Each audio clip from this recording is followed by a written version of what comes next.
of Sierra Leone. A few days ago, I shared podium with President Cyril Ramaphosa of South Africa, His Excellency Hakainde Hichilema of Zambia, and His Excellency Mokwesi Masisi to discuss the contemporary issues that are affecting the growth of Africa's minerals and mine sector. On behalf of His Excellency and the people of Sierra Leone, we contributed our views and perspective on the way Africa should forge ahead with the extraction of its mineral resources. And the highlight of Sierra Leone's position was mining must go along with human face. What does that mean? There's a new vernacular in the extractive sector, which is environmental social governance. Environmental social governance requires that while we extract our finite resources, we prepare to develop the infrastructure and the resilience of our economy, protecting vulnerable populations such as women and children, and also accentuating economic inclusion and transformation of our country. When I arrived yesterday to Ohio, I've just got the privilege to know you, Beatrice.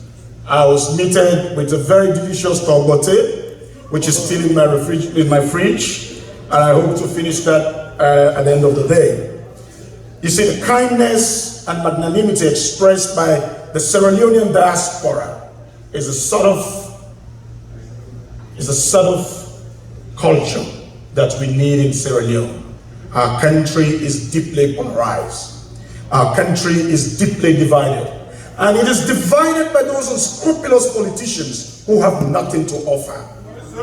And it is because of that, His Excellency has stretched his hands to every corner of Sierra Leone to extract the best of minds for the furtherance of his new direction government agenda. You see, I started by saying I am perhaps the most unlikely person to stand here this afternoon to speak as Minister of Mines and Mineral Resources because I'm in my mid-30s. And I'm the most unlikely person because His Excellency the President, beside me, has never met any member of my family. It's a big risk. It's a big risk to empower people you don't know. But His Excellency believes in the Sierra Leonean merit that every Sierra Leonean counts, regardless the religious, tribal, or social extraction. And that is why we must be very proud of our president, our party, and the governance of His Excellency the President. True to the principles of one country, one people, the President has formed an army of ministers, directors, party supporters to help him break the barriers of poverty, to help him break the barriers of bigotry, to help him break the barriers of tribalism and nepotism that have bedeviled the survival of our country over the years.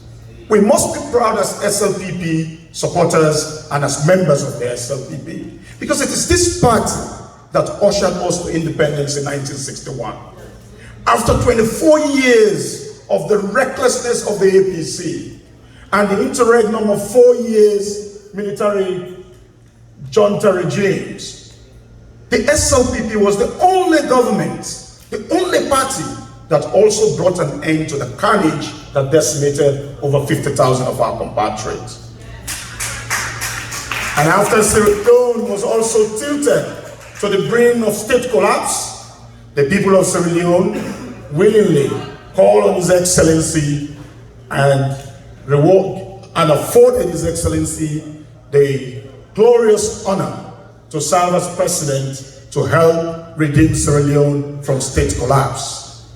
His Excellency inherited our state in a recession. We were under a declared austerity. Under a declared austerity, His Excellency chose to provide free quality education for every child of the Sierra Leone. You see, it goes without saying